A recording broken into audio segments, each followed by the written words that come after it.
Dear students, welcome to my English class. In our last session, we covered activities 1 to 4 of our first chapter, Landscape, and today we will cover activity 5 to activity 9. So, my name is Andani Mittal and let's start our session. So, explain I am one thing, I am many things. So, मैं एक चीज़ हूँ और मैं कई सारी चीज़ हूँ. ये line किसके लिए यूज़ की गई है? वाटर के लिए. क्यों? Because water is only one thing, but it is available to us in many forms like sea, river, lake, etc. Okay, so in the answer you have to write that this line is for water. It states that water is one, but it is available in many forms like sea, lake, river, etc. So now let's move on to activity 6. Identify me from my description. यानी कि हमको पहचानना है कि who the person is और which the thing is. I don't speak much but I am everywhere. यानी कि मैं बहुत बोलता नहीं हूँ बट मैं हर जगह पे रहता हूँ. तो silent air. I shine bright at night. मैं रात को चमकता हूँ. तो silver moon light. I look threatening. मैं डरावना दिखता हूँ. तो darken sky. I am a welcome pleasure.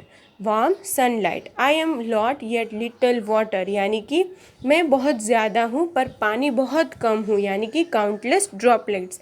हम ड्रॉपलेट्स को गिन नहीं सकते इसलिए वो बहुत ज़्यादा होते हैं बट पानी बहुत कम होता है. Right. Now let's move on to activity 7. The entire poem is excellent example of personification. ये क्या कहते हैं कि ये पूरी पोएम है, ये पर्सोनिफिकेशन का बहुत बड़ा एग्जाम्पल है. First let me tell you what is the meaning of personification. Personification क्या होता है? जब हम कोई नॉन लिविंग थिंग्स को ह्यूमन क्वालिटी देकर डिस्क्राइब करें तो उसे क्या बोलते हैं? पर्सोनिफिकेशन. फॉर एग्जाम्पल हम पानी को ऐसा बोलते हैं कि I fall from the sky. Right.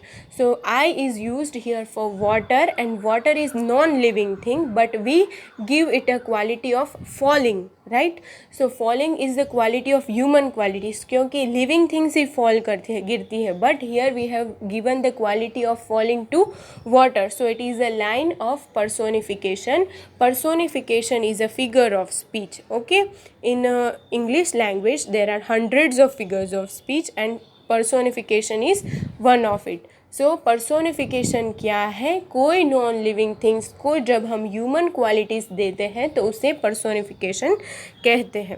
Now let's see its definition. In inanimate objects are spoken of having as life और गिवन ह्यूमन क्वालिटीज़. यानी कि जब हम कोई नॉन लिविंग थिंग को लाइफ वाली क्वालिटी बताए या कोई ह्यूमन क्वालिटीज़ देकर बताए तो उसे पर्सोनिफिकेशन कहते हैं. एग्जाम्पल, आई टम्बल डाउन. टम्बल यानी कि रोल डाउन. तो ह्यूमंस और लिविंग थिंग्स ही रोल डाउन करते हैं बट हियर रोल डाउन की क्वालिटी आई यानी कि वाटर को दी गई है इसलिए यहाँ पे फिगर्स ऑफ स्पीच क्या हुआ? पर्सोनिफिकेशन. ऐसे ही identify the lines in the poem in which personification is used. अब हमें पोएम में से ऐसी लाइन्स फाइंड करनी है जिसमें पर्सोनिफिकेशन यूज़ किया गया हो. सो मैंने 6 लाइन्स फाइंड की हैं, आप भी कर सकते हो अगर ज़्यादा हो तो. So let's see. I fall from the sky यानी कि मैं स्काई से गिरता हूँ. तो गिरता कौन है? लिविंग थिंग्स ही गिरते हैं बट हियर वाटर को गिरने की क्वालिटी बताई है इसलिए यहाँ पे पर्सोनिफिकेशन यूज हुआ है. Likewise this all. I leap from a stone cliff. I grow ever wider broader and deeper. I float. I move growing heavier. I rage. यानी कि सी ये सारी क्वालिटीज़ ह्यूमन क्वालिटीज़ है बट हियर वाटर के लिए use की गई है इसलिए पर्सोनिफिकेशन फिगर्स ऑफ स्पीच है. Right. So now let's move on to activity 8. So adjectives are describing words used to describe more meaning to a noun. This is the definition of adjectives. Adjectives क्या है? जो हमें noun के बारे में कुछ ज़्यादा बताता है यानी कि जो नाउन को डिस्क्राइब करता है, नाउन की क्वालिटी बताता है उसे एडजेटिव्स बोलते हैं. जैसे कि for example here given mother. Mother is a noun but see down here all the qualities of mother are given: loving, gentle, strict, good and working. So this all qualities describe mother. So this all words are adjectives.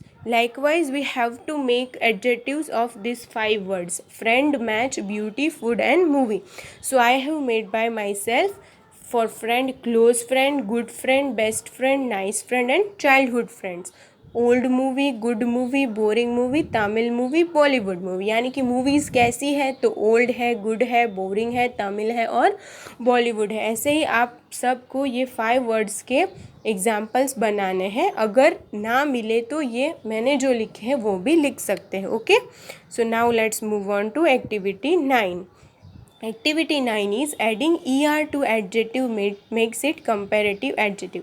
अब क्या है, जब ये सारे adjectives हैं, अब हमें इसे कंपेरेटिव एडजेक्टिव बनाना है। कंपेरेटिव क्यों बनाते हैं हम एडजेक्टिव? जब हम दो चीज़ों को या दो पर्सन को एक दूसरे से कंपेयर करते हैं और वहाँ पे एडजेक्टिव यूज़ करते हैं तो उसे कंपेरेटिव एडजेक्टिव्स बोलते हैं। अब कंपेरेटिव एडजेक्टिव्स कैसे बनाना है? तो जब आपको कोई एडजेक्टिव दिया गया हो, उसके पीछे आप ER लगाओ तो वो कंपेरेटिव एडजेक्टिव बन जाता है। बट इसमें भी एक पॉइंट है जो आपको याद रखना है कि जब भी वर्ड्स में लास्ट में Y लेटर यूज़ हुआ हो तो आपको उसे रिमूव करके IER लगाना है, राइट?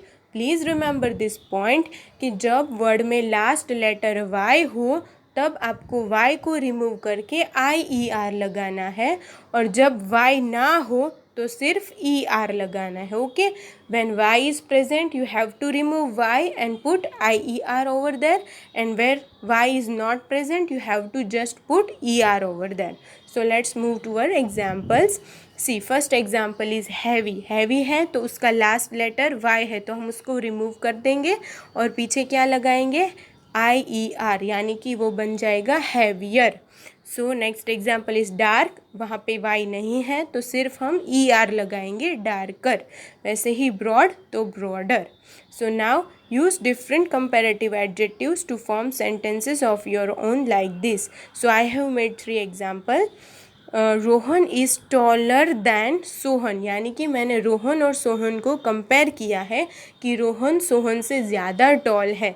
तो हियर टॉल के पीछे कोई Y नहीं था इसलिए सिर्फ ER यूज़ किया है। वैसे ही I am smarter than you and I run faster than you. So this was today's activity from 5 to 9. You have to write all these activities in your English fair book one time. Okay, so this was all for today. Thank you.